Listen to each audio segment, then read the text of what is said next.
മൂൺലാൻഡ് കാട്ടിൽ എല്ലാ പക്ഷികളും മൃഗങ്ങളും സന്തോഷത്തോടെ ജീവിക്കുകയായിരുന്നു. ഇവിടെ സിംഹം ഭരിക്കുന്നതിന് പകരം രാജാവായിരുന്നത് ആനയാണ്. എല്ലാവരും ഒരു സ്ഥലത്ത് സഭ ചേർന്നു.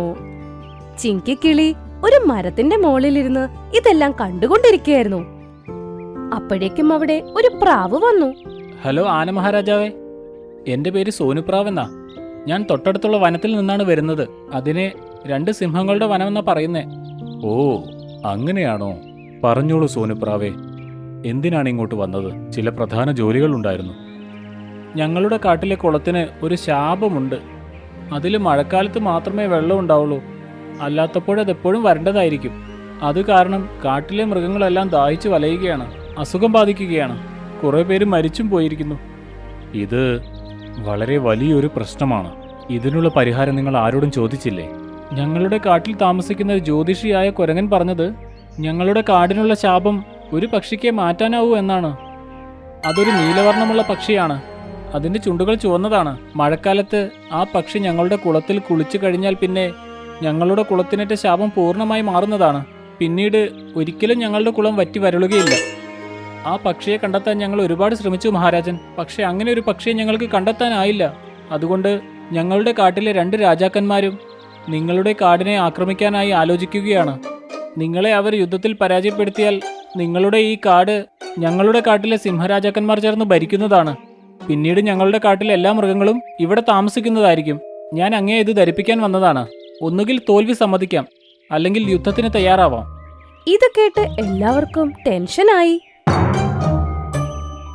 മുകളിലിരുന്ന ചിങ്കിക്കിളി പറന്ന് താഴത്തേക്ക് വന്ന് പറഞ്ഞു, അതെ, ഞങ്ങളുടെ കാട്ടില് ബഹളം വെക്കാനായിട്ട് നിങ്ങൾക്കൊരവകാശം ഇല്ല. ഒന്ന് ശ്രദ്ധിച്ചു നോക്കിയേ, നിങ്ങൾ അന്വേഷിക്കുന്നത് എന്നെ തന്നെയാണോ എന്ന്. സോനുപ്രാവ് അവളെ കണ്ടപ്പോൾ ഞെട്ടിപ്പോയി. എന്നിട്ട് പറഞ്ഞു, ആ, നിന്റെ നിറം നീലയാണല്ലോ, ചുണ്ടിന് ചുവപ്പ് നിറവുമുണ്ട്.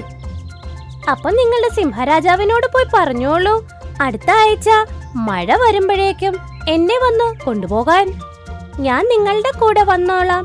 എന്നിട്ട് ആ കുളത്തിൽ കുളിച്ച് നിങ്ങളുടെ ശാപമൊക്കെ മാറ്റിത്തരാം. പക്ഷെ ഒരു വാക്ക് തരണം, ഇവിടെ വന്ന് ബഹളം ഉണ്ടാക്കാൻ ഞാൻ സമ്മതിക്കില്ല. ആ ശരി, നീ അങ്ങനെ ചെയ്യുകയാണെങ്കിൽ ഞങ്ങൾ പിന്നെ യുദ്ധത്തിന് വരേണ്ട ഒരാവശ്യവുമില്ല. എങ്കിൽ ഞാൻ പോട്ടെ. ഇത് പറഞ്ഞ് സോനുപ്രാവ് അവിടുന്ന് പറന്നു പോകും. എല്ലാ മൃഗങ്ങളും പക്ഷികളും സന്തോഷിക്കും. ചിങ്കിക്കിളിനെ എല്ലാരും പ്രശംസിക്കും. ഇത് കണ്ട് ഇഷ്ടപ്പെടാത്ത ബുൽബുൽ ദേഷ്യം മൂത്ത് അവിടുന്ന് പറന്നങ്ങ് പോയി. മതി, കുറെയായി. ചീത്ത മാന്ത്രിക മരത്തിന്റെ അടുത്ത് പോയി എല്ലാം ഒന്ന് പറയണം. ചിങ്കിനെ എന്താ പ്രശംസിക്കുന്നത് എല്ലാവരും? അവളെ നാണം കെടുത്തിട്ടേ ഉള്ളൂ ഞാനിനി. ബുൽബുൽ ചീത്ത മാന്ത്രിക മരത്തിന്റെ അടുത്ത് പോയി എല്ലാം പറഞ്ഞു. നീ ആഗ്രഹിക്കുന്നത് ചിങ്കിപ്പക്ഷി ദുഷ്ടയാവണമെന്നാണല്ലേ? എന്നാൽ കാട്ടിലെ മൃഗങ്ങളെല്ലാം അവളെ ഇഷ്ടപ്പെടാൻ തുടങ്ങിയല്ലേ? ഓ, എന്റെ പക്കലൊരു വിദ്യയുണ്ട്. ആ, പെട്ടെന്ന് പറ, ഐഡിയ എന്താണെന്ന്. നീ മുഹൂർത്തം വല്ല നോക്കണോ? നീ എന്റെ ശാഖകളിൽ നിന്നൊരു പഴമെടുക്കൂ. പിന്നെ എങ്ങനെയെങ്കിലും അത് ചിങ്കിപ്പക്ഷിക്ക് കൊടുക്കണം. അത് കഴിച്ച ഉടൻ ചിങ്കിപ്പക്ഷി അപ്രത്യക്ഷയായി എന്റെ കൈക്കുള്ളിൽ തടവിലാക്കപ്പെടുന്നതാണ്. പിന്നെ നിനക്ക് കാണാൻ കഴിയുന്നത് അവൾക്ക് പകരം ദുഷ്ടയായൊരു ചിങ്കിപ്പക്ഷിയെ മാത്രമായിരിക്കും. അവൾ എപ്പോഴും കാട്ടിലെ മൃഗങ്ങളെ ശല്യപ്പെടുത്തിക്കൊണ്ടിരിക്കും.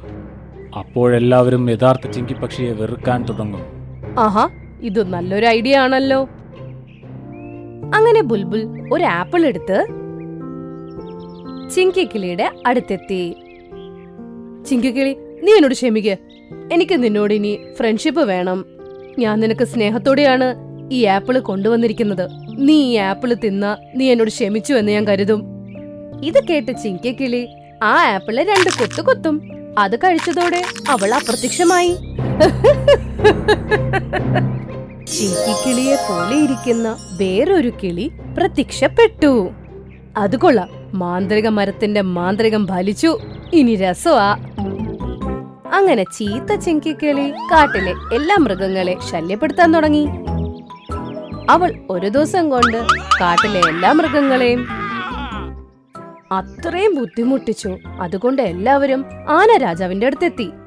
എനിക്ക് വിശ്വസിക്കാനാവുന്നില്ല ചിങ്കിപ്പക്ഷി ഇങ്ങനെയൊക്കെ ചെയ്യുമെന്ന കാര്യം.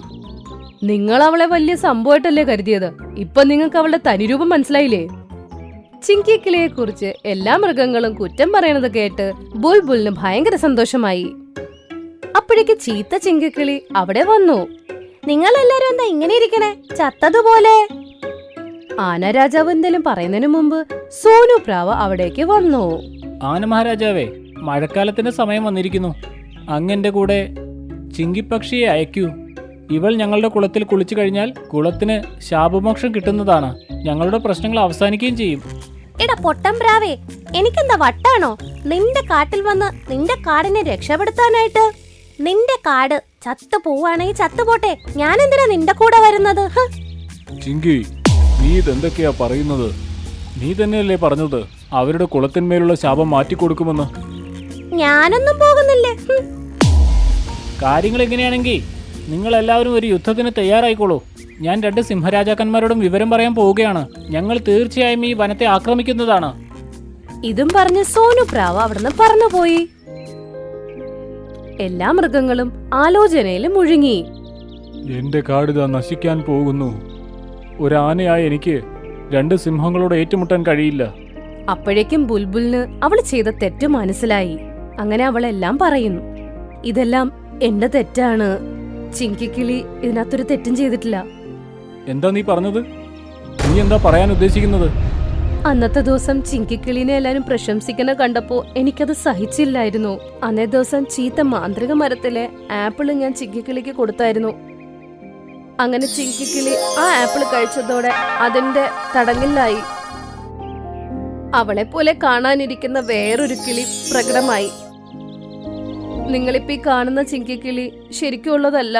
നല്ല ചിങ്കിക്കിളി ചീത്ത മരത്തിന്റെ അകത്താണ്. നീ ചെയ്തത് ഒട്ടും ശരിയായില്ല ബുൾബുൾ. നീ തീർച്ചയായും ഇതിനനുഭവിക്കേണ്ടി വരും. എന്ത് ശിക്ഷയാണേലും ഞാൻ ഏറ്റുവാങ്ങും. പക്ഷെ ആദ്യം ഇത് പറയ്, ആ വൃക്ഷം എവിടെയാണ്? ഉടനെ തന്നെ ചിങ്കിപ്പക്ഷിയെ അവിടെ നിന്ന് മോചിപ്പിക്കണം. അങ്ങനെ ബുൽബുൽ എല്ലാവരെയും കൊണ്ട് ചീത്ത മരത്തിന്റെ അടുത്ത് വന്നിട്ട് പറഞ്ഞു, ചീത്ത മരമേ, ഞങ്ങളുടെ ശരിക്കുള്ള ചിങ്കിക്കിളിനെ തുറന്നു വിട്. അപകടത്തിലാണ് ഈ കാട്. നീ ചെയ്യാൻ പറഞ്ഞ കാര്യങ്ങളെല്ലാം ഞാൻ ചെയ്തു കഴിഞ്ഞപ്പോ അവളെ വിട്ടയക്കാൻ പറയുന്നു. പോയിക്കോ, ഞാൻ അവളെ ഒരിക്കലും വിടില്ല. ഇത് കേട്ടപ്പോ ആനരാജാവ് പറഞ്ഞു, നീ ചിങ്കിപ്പക്ഷിയെ വെറുതെ വിട്ടില്ലെങ്കിൽ ഞാനിപ്പോൾ തന്നെ 10 ആനകളെ വിളിക്കുന്നതാണ്. ഞങ്ങളെല്ലാവരും ചേർന്ന് നിന്നെ തകർത്ത് കളയും. നീ അങ്ങനെ നിലംപരിച്ചാവും. വേണ്ട വേണ്ട, അങ്ങനെയൊന്നും ചെയ്യരുത്. ഞാൻ ഇപ്പൊ തന്നെ ചിങ്കിയെ വെറുതെ വിട്ടോളാം.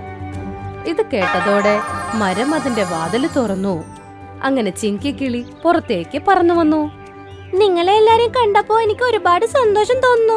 ഞാൻ കരുതിയത് എന്നേക്കുമായിട്ട് ഈ മരത്തിന്റെ അകത്ത് പെട്ടു പോകുന്നായിരുന്നു. എന്നോട് ക്ഷമിക്ക് ചിങ്കിക്കിളി, നിന്റെ കയ്യിലാണ് ഈ കാടിന്റെ ജീവിതം മുഴുവനും. പ്ലീസ്, നീ പെട്ടെന്ന് തന്നെ 2 സിംഹമുള്ള കാട്ടിലേക്ക് പോ. പെട്ടെന്ന് പോയി രക്ഷപ്പെടുത്തും നമ്മളെ. അങ്ങനെ ചിങ്കിക്കിളി 2 സിംഹമുള്ള കാട്ടിലേക്ക് പോകും. എന്നിട്ട് അവൾ എല്ലാ കാര്യങ്ങളും പറയും. എന്നിട്ട് അവരുടെ കുളത്ത് പോയി അവൾ കുളിക്കും. അവിടുത്തെ ശാപം അവൾ മാറ്റിക്കൊടുക്കും. അങ്ങനെ പെട്ടെന്ന് തന്നെ അവിടുത്തെ ശാപമൊക്കെ മാറി ആ കുളത്തിൽ നിറയെ വെള്ളം വരും.